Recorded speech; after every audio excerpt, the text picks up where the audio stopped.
Hello, everyone. Welcome to episode 1 of Cloud Chat, a Twitch series where we explore the trends and projects in open source cloud development. Cloud Chat is brought to you by the Eclipse Cloud Dev Tools Working Group, which is part of the Eclipse Foundation.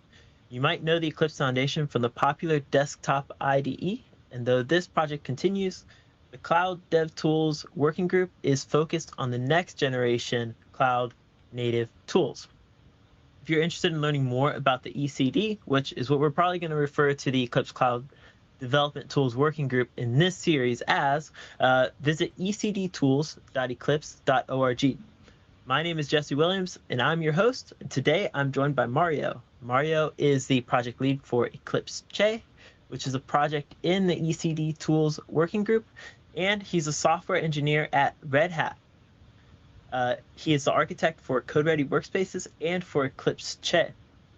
So, Mario, thank you so much for joining us today. I'm excited to hear more about Eclipse Che. You might not know this, but I was actually part of the project long before it joined the Eclipse Foundation. Back then, it was part of a product that we called CodeEnvy, and I think that was back in 2012 probably. So it's been a long time. I've kind of kept track of the project, coming in and out of working with it a little bit at Red Hat, and now back on this project. But I'm really excited to hear about what's going on and what's new. So thank you so much for joining us. Thank you, Jesse. Thank you for having me. Yeah, of course. So I guess to kick it off, I'm familiar with Eclipse Che, but I imagine people who are watching right now aren't familiar. So can you give us a brief overview of the project? Yeah, sure. So I've started contributing to Eclipse Che 5 years ago. So it's a project that has uh, some history. So it's been a few years that we have been developing it. And I think that 5 years ago there's been this transition to use containers for as a base for an IDE. So that was the basic idea behind that. So using containers to make repeatable development environments, and with an IDE included that will actually run in the browser. So Che is a manager of IDE that are powered by containers in Kubernetes. So today it's fully Kubernetes native. So we run Che runs on Kubernetes, and the workspaces, including the IDE, runs as a Kubernetes pod. So an user, developer, will be able to access it through their browser. Got it. So the idea and the concept of a browser-based editor is certainly nothing new, but you're actually talking about the environment behind the editor as well. How does that actually work? Yeah, sure. So yeah, it's not new in the sense that we're seeing more and more of our application that are running in the browser. So we have more and more tabs in our browser open, and yeah, and the IDE is something that is not until now hasn't been running in one of our tabs. So it's what we're trying to do is moving the IDE as well in make it run in the browser. So and how it works, it's actually it starts a container in Kubernetes.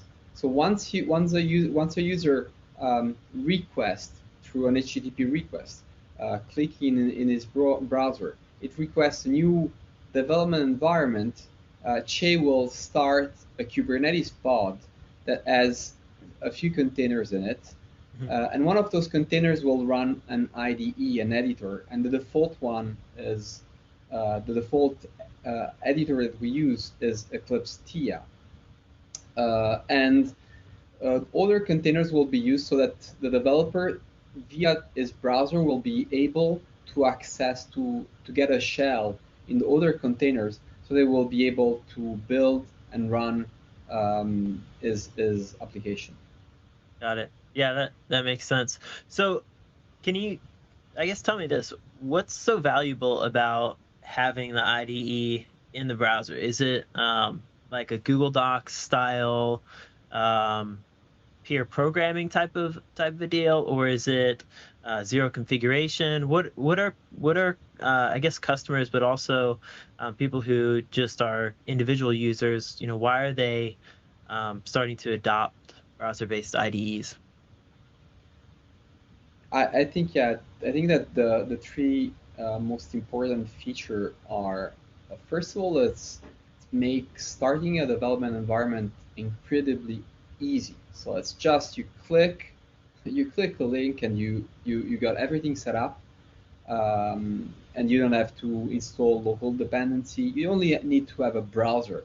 Mhm. So that's the first thing. The second thing that is really valuable, especially for our customer, for Red Hat customers, is that um, it it makes the development environment much more secure, because the developers doesn't need to download source code locally on their machine. They don't need to to install dependencies or development tools in their machine. Everything is defined and controlled, and it's in the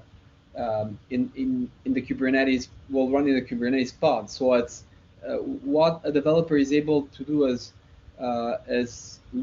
more limited, but on at the same time, so it's powerful because we will talk about it. I think it's a developer is able to define his workspace how whatever he wants, so however he wants, but he needs to actually go through um, a git checkout of the code, and then you need to provide a dev file, what we call a dev file, so a definition of a Che workspace Yeah. that will help him to start. So, and that's the third benefit, is that those environments are repeatable.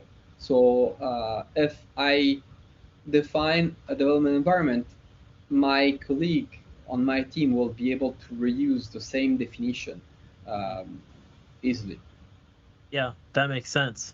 So, I guess can I put you on the spot and ask for a demo? Yeah, sure. So let me switch to my browser. Okay, so I will. So the first thing is, so I've a workspace already started here. I'm running in my browser. So as you see, a full IDE, so complete IDE. Mhm. That is where I've created. So what I've cloned a Git repository. So that's the a Spring Boot example that I've here. So it's so what I will show is that you will have here whatever you will expect from. So you have code completion, for example. So what I'm showing here is code completion. You will have code completion in your browser. You will be able to actually see documentation, and you can do code navigation. You have the possibility of doing refactoring, uh, and many other things that you will expect from an IDE. So I'm just Mhm. showing it right now. So what the other thing is, so it's really like Visual Studio Code.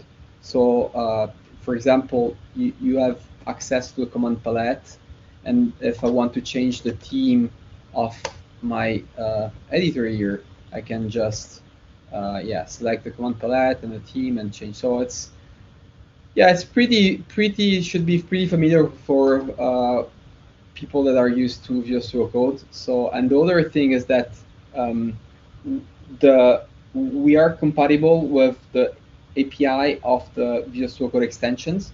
Mhm. So we are potentially able to run any Visual Studio Code extension, and that will run in a container, and uh, the developer will be able to use it from his browser. So the other thing I wanted to show is that, let me stop this workspace here,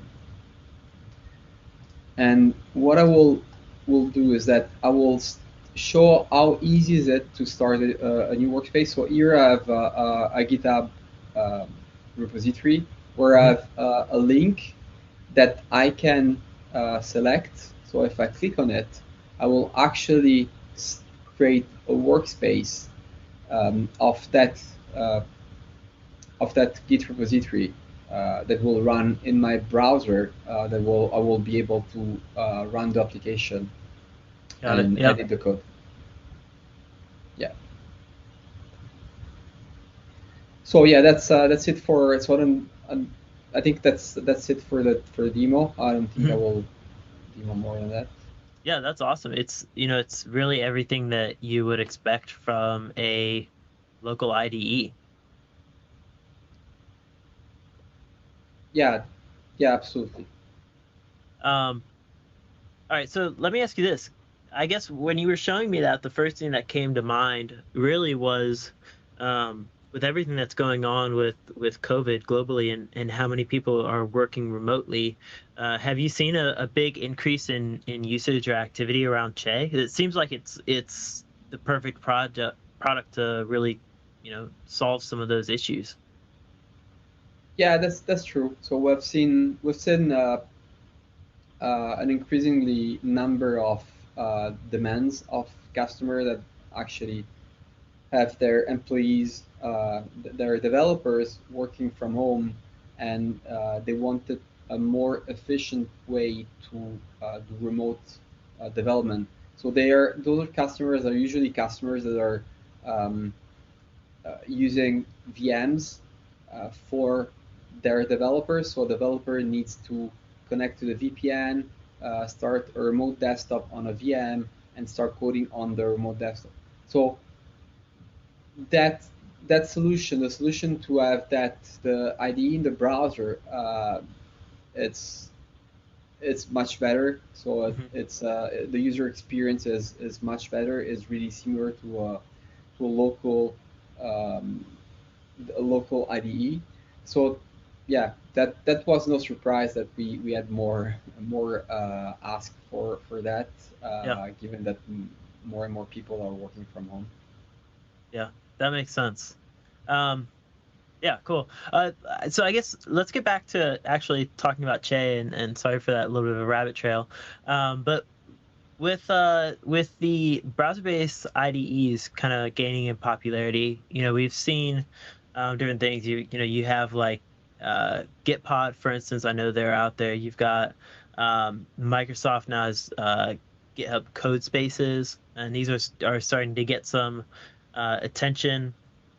What does it actually look like? The, I guess, competitive landscape, for lack of a better word, uh, for cloud IDEs.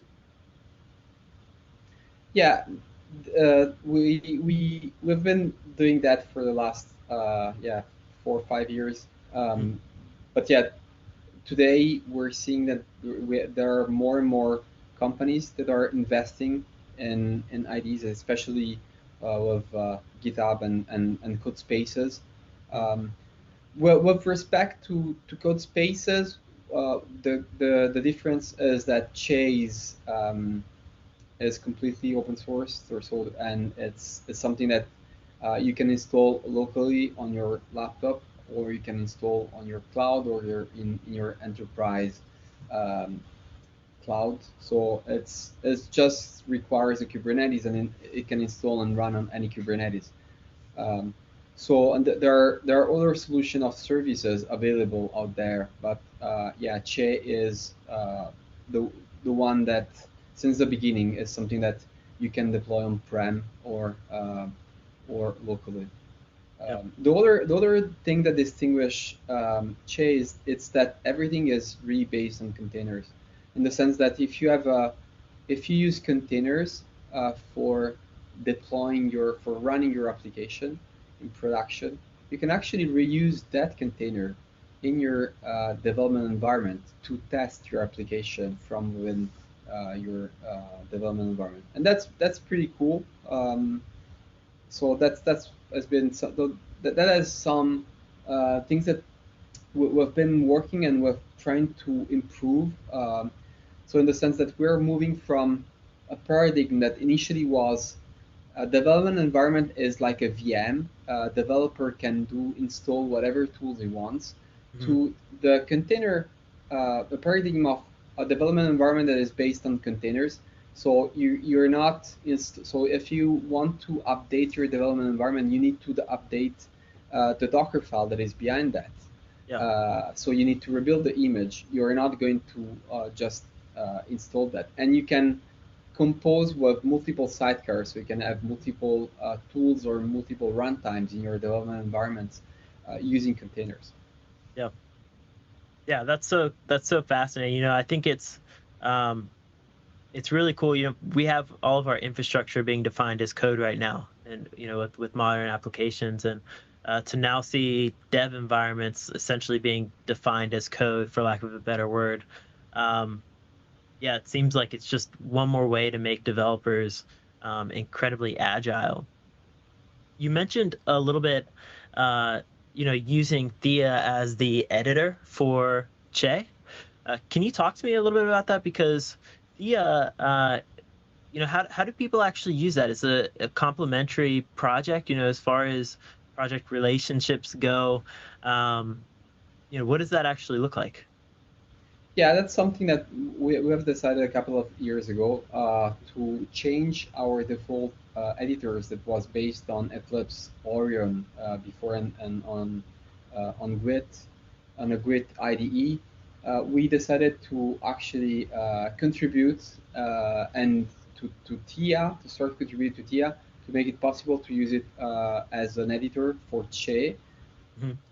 So now the default editor is Tia.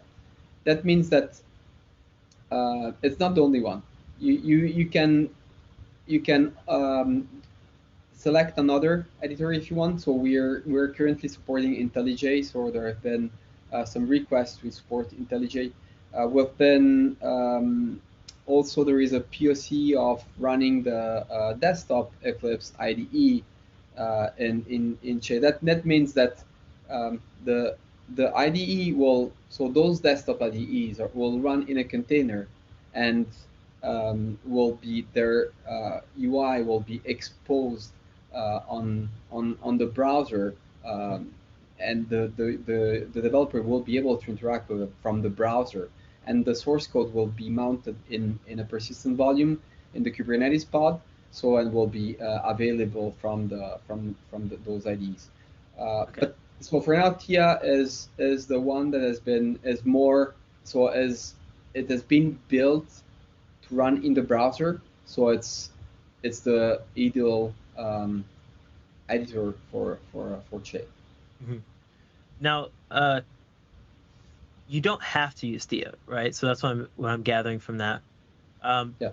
does Che support the Che environment? Does that support any IDE, or are there only specific IDEs? And I guess I'm mainly asking for developers who want to stick with their, you know, very loved local editor that they've set up and they've configured.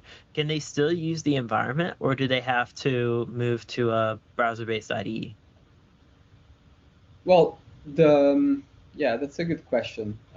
No, they can continue using. So there are a couple of things. The first thing is that they can still use their editor or IDE locally and synchronize the source code with a Che workspace that is running remotely, so that the Che workspace will run the containers, the production containers, and the developer will be able to test his application in Kubernetes, running in Kubernetes, even if Mhm. it's editing the source code locally. The second thing is about running the editor or IDE inside a container and make it then available through VNC or another protocol to make it possible to access the graphical interface Mhm. from the IDE. And that's technically it's possible. Uh, the problem with that approach is that the a desktop IDE hasn't been designed for to run in a browser, Mhm. so you may have some problems to do that. So as the technology needs to be built for the web. So like Visual Studio Code or TIA, these are web technologies. Those editors use web technology, so they run perfectly in the browser. Got it. Yeah, that makes a lot of sense. You mentioned a little bit about what Red Hat's investing into Che. So I know that they've taken the project and they've productized it into something called Code Ready Workspace. Is that correct? Yes, correct. Yeah, we have that's Code Ready Workspaces. We have released it about 1 year ago, 1 year and a half ago. We have done the first release of Code Ready Workspaces that is based on Eclipse Che. Mhm. What's different about the product and the project? What has Red Hat added to it to bring it to market? So there are not a lot of differences, mainly because everything that is required for our customers on Code Ready Workspaces, we first build it on the Eclipse Che project. So if there is a new feature request, we instead of only building it, implementing it for Code Ready Workspaces, we first implement that on Eclipse Che, and then we downstream it to Code Ready Workspaces. So that means that most of the features, so all of the feature mainly of Eclipse Che will be found on Code Ready Workspaces. Code Ready Workspaces has a couple of things, differences. First is that it everything is based on Red Hat images, so the base images of the containers. So TIA, for example, will run on a Red Hat based container. So and all the tools, plugins, so the language support will all run in sidecars. They will actually be Red Hat containers, and that is important because that means that Red Hat will be able to provide support for those, because that's something that we control completely. So we'll build from every bit of those containers. So we control everything that is in those containers. So that makes it possible so to have the support. So the support is of course the second difference that a customer has if they choose to use Code Ready Workspaces. That makes sense. Have you seen, how have you seen Red Hat's contribution to Che impact the project itself? Do you mean as a contribution that we have done as a consequence of like customer requests? That's No, I'm more asking, I guess the better way to say that is how has Red Hat's involvement with Eclipse Che, um, because of their investment into Code Ready Workspaces, how has that impacted uh, the upstream project Che? well, so we try to make so Eclipse Che as neutral as possible. It's like an Eclipse Foundation project, so we don't have anything. So we decouple everything that is related to the Red Hat from the upstream project, and I think that the biggest contribution that we have provided in the last years have been around the support for enterprise use cases. So I mean, when a customer wants to run Che or Code Ready Workspaces in his cloud, in his private cloud, will probably have some configuration of proxies or untrusted TLS certificates, or like a firewall that will make the Docker Hub or inaccessible. So Mhm. we have been working a lot to make those scenarios possible. So now a customer is able to use his own certificate with TLS certificates, having a proxy or having a firewall, and Che and Code Ready Workspaces are actually configurable to work on those scenarios. Got it. Okay. That makes sense. Is anyone else contributing to Che as far as enterprise go? Yeah, there have been a lot of companies that have been contributing to Che. So today there are a few product based on Che. One is so Broadcom, for example, is building an IDE based on Che. Um, there have been SAP as well has been contributing and has been building an IDE based on Che. Then we have a few like I I've looked before the interview. I actually looked at the different contributors that we had last year, so in 2020, Hmm. and I've looked at the all the developers that have been contributing, even just with opening an issue, etc. And those are around 80 companies of coming from 80 different companies. So that's quite active and project, and we have yeah a lot of people coming to try Che or even then contributing and help making it better. Yeah. Oh, that's amazing. Um, yeah, I guess so. That actually makes me curious about some of the community numbers. Do you have any other community numbers to share around engagement and contributors? Uh, no, I don't have any other number, so I just can provide you. So I was looking yesterday, for example, I was looking at the number of pull requests that we have done in the last couple of sprints. So we do a sprint, um, we do a sprint every 3 weeks, and in the last sprint we have like 150 pull requests merged. Oh wow. uh, so yeah, that gives you the idea of the activity of the project.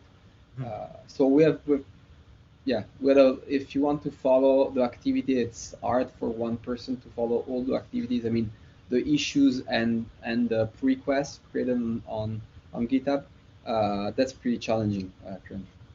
Mhm. Yeah, yeah, I totally understand. I remember kind of being in that spot where you're trying to track it, and it is a little bit difficult.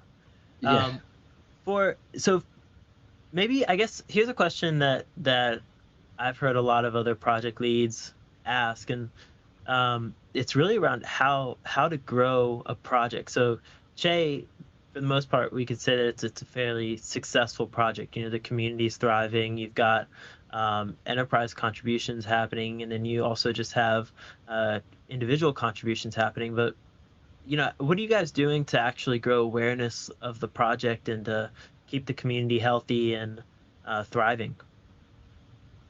Yeah, the thing that we try to do, so there are a couple of things. So first we try to do everything that we do it in the open. So in the sense that we have a mailing list, and we usually when we want to introduce new changes that may impact others, we try to ask that before. So we discuss that in the mailing list.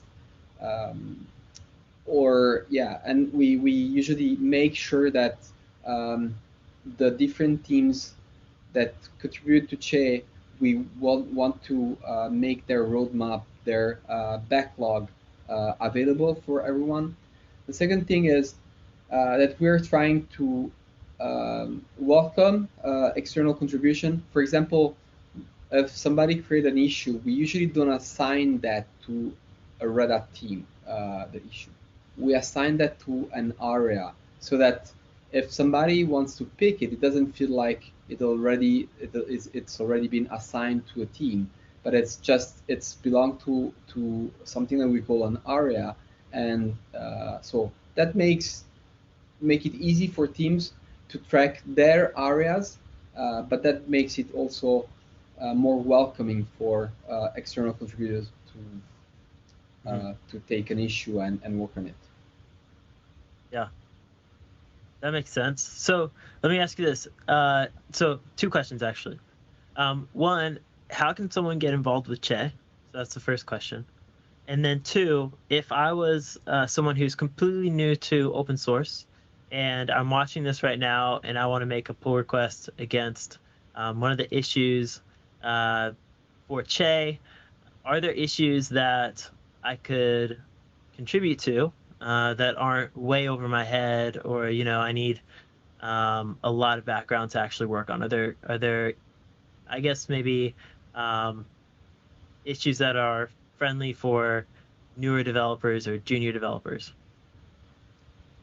Yeah, so sure. So I think that for the first question, so if somebody wants to learn more, and it just need to go on our GitHub, Git repository, and we have all the information. Where is our main list, and most important is our Mattermost chat.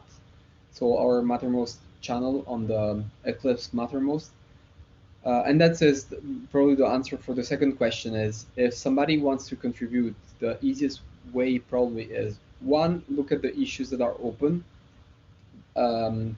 We have a label like that is ready for like first issue, or I don't remember what is the right label, but it's something like that. We It's easy to filter um, issues that are for beginners, for people that are uh, don't know Che. And if it may still be difficult to find the right issue, so maybe asking on Mattermost, uh, that would be, so you will get help right away, because there is always somebody on our Mattermost chat. Got it. Awesome. Well, I'll drop links to all of those places into the chat right now, so the Mattermost, as well to the GitHub repository, and also to the Eclipse Che just marketing website, so that people can go there and get links to everything else. So thanks so much, Mario. It was great hearing about Che and where the project is. It's really it's really exciting to see that it's still thriving, that it's going places, and yeah, it's cool to see who's contributing to it. Cool. Yeah. Thank you, Jesse. Thank you for Yeah, having me. of course. Well, have a great day, and I look forward to talking again. Yeah. Bye bye. Bye.